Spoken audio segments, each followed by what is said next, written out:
Interviewing my brother and my fellow co-host on Petty and Friends. Hi, I'm on this, but another. On the other on the other episode. But yes, today we're gonna be talking about being a student athlete, being a coach of student athletes, and just how all of that comes together. So I just want to ask you, because I know you've been coaching for a long time. Like, what is your take on helping the students choose an institution? A lot ties into that. You gotta go with distance because I know a lot of kids don't want to go too far. Yeah. But I always tell them to get out. But get out the like house. The movie. Yes. Move. Get out. If I know the coach, I'll tell him, hey, this coach is gonna push you this way, he'll help you this way. Mm-hmm. If I don't know the coach, I usually tell them you will have a deep feeling about how you feel about their program and coach. I was like, he gonna tell you some good stuff to get you in that program, but you need to like try to pry and get like his character as a person too, not just a coach. That part. Yeah, I think it's very important for student athletes to court the system just like they're courting them. And what I mean by that is look up the school, mm-hmm. look up the roster, see mm-hmm. how many people play your position. Talk to some people on campus. You have social media now. Talk to some folks on social media. Ask them about their experience. A lot of the good recruits are getting good at that. So they'll reach out to some players on Twitter or Instagram and start having conversations with them and different stuff like that. Yeah, I think that's important. Yeah. Because you cannot take things for face value anymore. Like, people are going to say what you want to hear to get you to commit, and that's real. They're going to be like, we got this, this, and this, and you don't have to worry about anything. You're going to be well taken care of. Mm-hmm. Don't believe the hype. I'll tell them, pimp the system, because they're going to try to pimp you once you put them on. Once you sign, just consider yourself being pimped from that point on. Yeah. Like, it's okay. Look, I feel like as long as you acknowledge it from the beginning, like, all right, I know that this is what they want from me, but what do I want out of this mm-hmm. situation? How can I add more value to myself?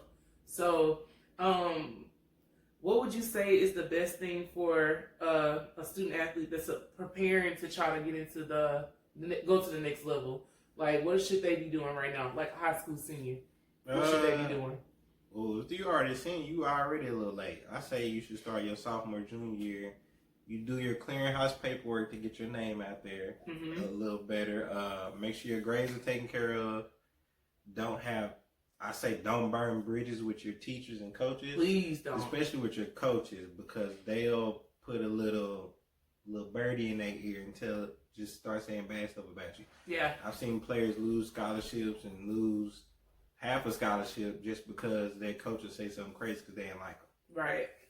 I think that's about it. Relationships are very important. Yeah. And you're going to need them recommendation letters too. So that's why I say don't burn bridges. Yeah. I think it's important to talk to the students about their character in general. Yes. Being a coach, what is your ideal athlete? Like mentally, what should they be like? You just can't quit. You can't quit, and you got to be open to criticism. So listening to your coach, and then also being persistent and wanting to learn more without the coach trying to get you to learn more. Because the best players that I've coached, I always want to do more on their own, and they'll come ask, mm-hmm. like, how you do this, how you do that, how do I attack this, how do I attack that? Just not only in sports, but in the classroom as well. Yeah.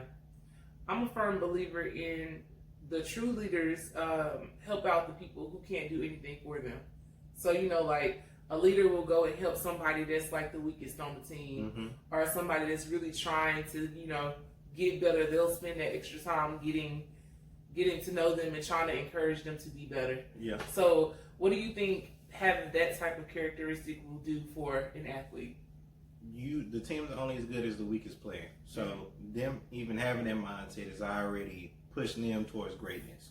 And that's why I like being an assistant coach more than the head coach, because I can also coach up those weaker players to bring them up. And those are usually the players that appreciate it more, who's never been somewhere or, never went to college or have no family that's ever been to college. And I get them a scholarship and they just busting out crying because they didn't got to go play somewhere. So. Oh, Lord, Jesus. Oh, Lord.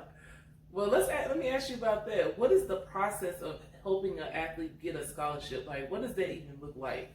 I always wondered, like, I know that the coaches are kind of like the mouthpiece for the students if they want them to be, but, like, what does that even look like? That's why I say you got to start out with grades, of course. You go grades, fill out the clearinghouse as soon as you start playing on varsity.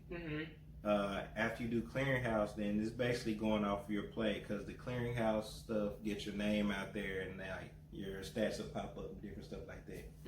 So then, of course, you'll get scouted, and then you just hope somebody out for you after that. Yeah. So do you think that the highlight reel is still important? Yes. Because sometimes the film is not going to get out there. So I've seen players that I'll send their film out and they get a scholarship offer literally 2-3 days later. So even if you can't do that and you're not in AAU, I say do AAU, even though it's not as big as some people think it is. But AAU still gets your name out there if you're on the right team and you're actually playing good. So AAU clearinghouse, all of that. What else? They also have open tryouts. So usually the coaches know, the coaching is like a brotherhood. All the coaches know somebody that knows somebody. Right. So even if you don't get offered, it's not the end of the world. You still got JUCOs, Division IIs, and even some lower level D1s that you can still go try out for. Walk-ons. Yeah. You may not have a scholarship when you become a walk-on, but you can earn one. Yes. So it's always good to continue to fight for what you want. And that's why relationships are important because, like he just said, somebody knows somebody that knows somebody that knows somebody. And if they think that you are not coachable, if they think that you are a problem, they're gonna pass that information along, so they can hurt your reputation before you even get there. So you gotta build relationships. I even got a kid on the team that didn't even get to play his senior year because he transferred. So the JUCO coach literally leaned on me and the head coach and was like, "Hey, is this kid good? Does he listen?" That's the first thing they really don't ask about his play until later on. It's like, is he a good character kid? We gonna have problems at him? Is he gonna be fighting people? So yes, when the coaches put their name out there, please don't embarrass their coach. Please don't. Please. That's why I'm a firm believer in your intangibles are more valuable than your tangibles. Because talent is given. God gave you that. You're gonna be good. You know what I'm saying? And your job is to hone in on those skills and get better. To make those skills better. But your intangibles make you stand out from everybody. If you are a great player, but your attitude is trash, I mean, it's just like, I don't want to deal with you. I'd rather deal with the person who is got lower skill level because I can coach that up. And I can help you with your personality. Well, not personality. Help you with your self-esteem overall. Versus somebody who think that they all that already. It just ain't no good. No. That ain't gonna help nobody. Why did you become a coach? I feel like everybody's story kind of the same. I wasn't even thinking about coaching. That was the last thing on my mind. Exactly. And then my coaching mentor was like, "Hey, come do this. Come help them out a little bit." Well, first, it was the girls. They needed somebody to coach, and you brought me on at first. Yeah. And then I got to actually official coaching because he saw me working with the girls. Because basketball left a bad taste in my mouth when I got hurt in college and all that. So. Yeah, most coaches are ex-athletes. Most of us, we kind of fall into it. But I think the best thing about coaching is just being able to see, like Coach T said, the light bulb moment. That's my favorite part. The moment when that switch goes off and you know that you are good and you believe it. You actually believe that you can do it. That's like the best moment. So watching them transition and being who they've been called to be is like the best thing. Yeah. But coaching is definitely a difficult job. It's not easy, but I feel like it's not as bad for us because we love doing it. Yeah. So it's so much fun. It's like the next best thing to playing since you can't play no more. I personally have to be around sports. Like, I have to. Yeah. Because, I mean, not having sports right now is making me sad. I'm just saying. I think that's everybody. That's all of us. But I have to be around the game because I'm going to be that old lady in the stands with a windsuit on, and I'm bringing back visors. I don't got one on today, but I meant to have one on. But I'm going to have my visor on and my windsuit and my fresh kicks, and I'm going to be watching the game. I ain't got Aaron Kid out there, but I'm going to be out there watching. I'm going to be right next to you. Yes. We're going to all be out there watching and just to be around the sport. We ain't going to be affiliated to no school, no nothing. We just going to be out there enjoying it. So. Yep. The kids going to know us, they'll watch. They're going to be like, they come to all our games. Right. Just give me a free t-shirt. Yes. Give me a t-shirt. Or give me one of those, give me some popcorn and we good to go. Nah, but what do you think COVID is going to do? Like, how is it going to impact the sports world leading into 2021? Let's just put it like that. I think everything should be postponed until at least the spring. But I don't think it's going to happen because sports ties into too much stuff in the economy. I understand that, but you know, but if you want an economy to last long lasting, you need to chill out. Sometimes you got to make that sacrifice and look long term, but they just gonna keep pushing it, and it's not gonna help nothing.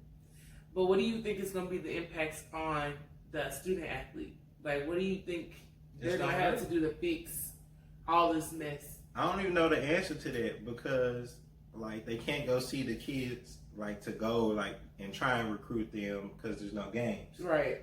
And even if you, like, think about the seniors that's coming up that might not even have that season. I'm so sad. Like, you messing up their draft stock, all of it. Everything. So, it's... Oh, God. This virus ties into so many different things.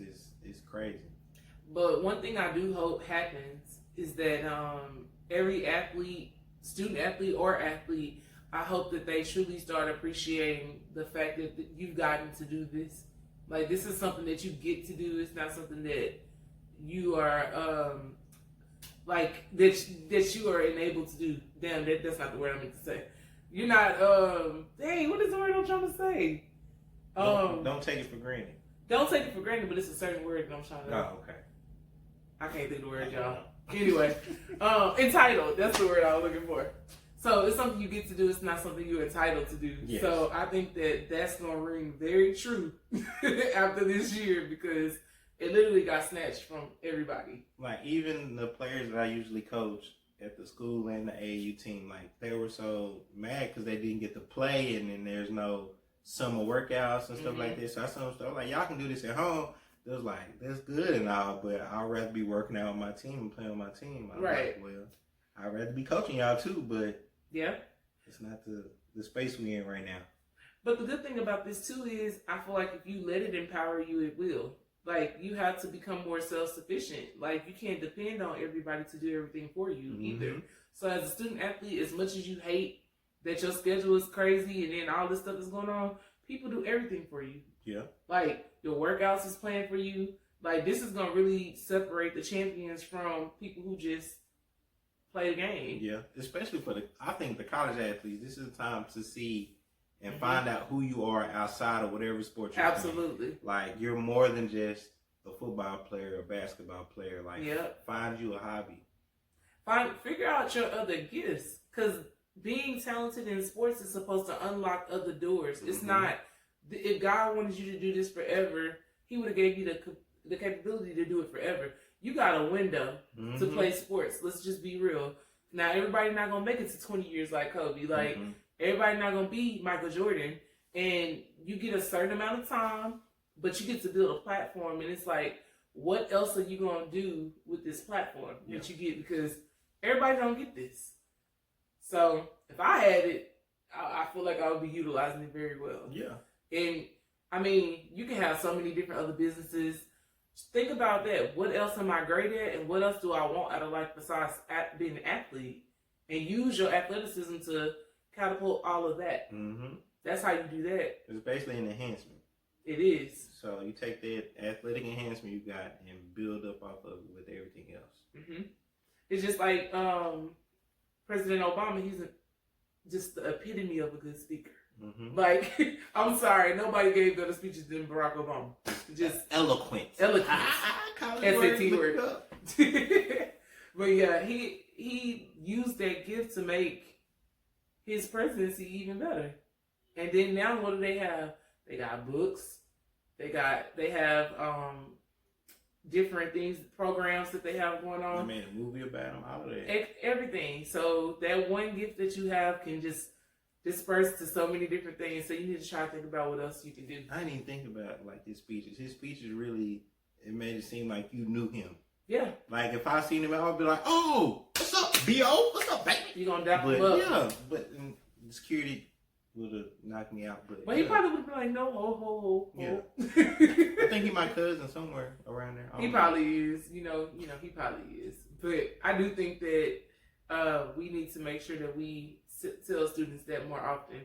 Being an athlete is great. It's fun. We were athletes, so it's fun. It's like you're gonna forever love the sport, but you gotta start thinking about life after, and cherish it. Like I don't think a lot of people cherish it till it's over. Yeah. Like I knew the way my high school career ended, which is a whole nother story. Yeah.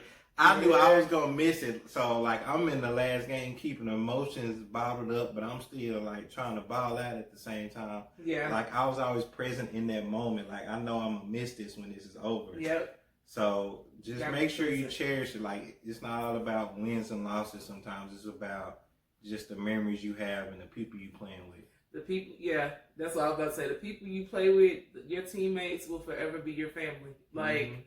It's kind of crazy. They might get on your nerves sometimes, but they still your family. Yeah.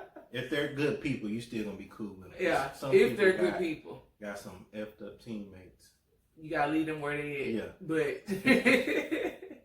But yeah, well, I hope that this was helpful for some of you student athletes. If you have questions, you can contact me, Level Up with Coach K, and you can DM me on Level 27 Coaching. This is IDB. And if y'all need help with basketball drills, anything, holla at me. All right. Thank you, bro. All right.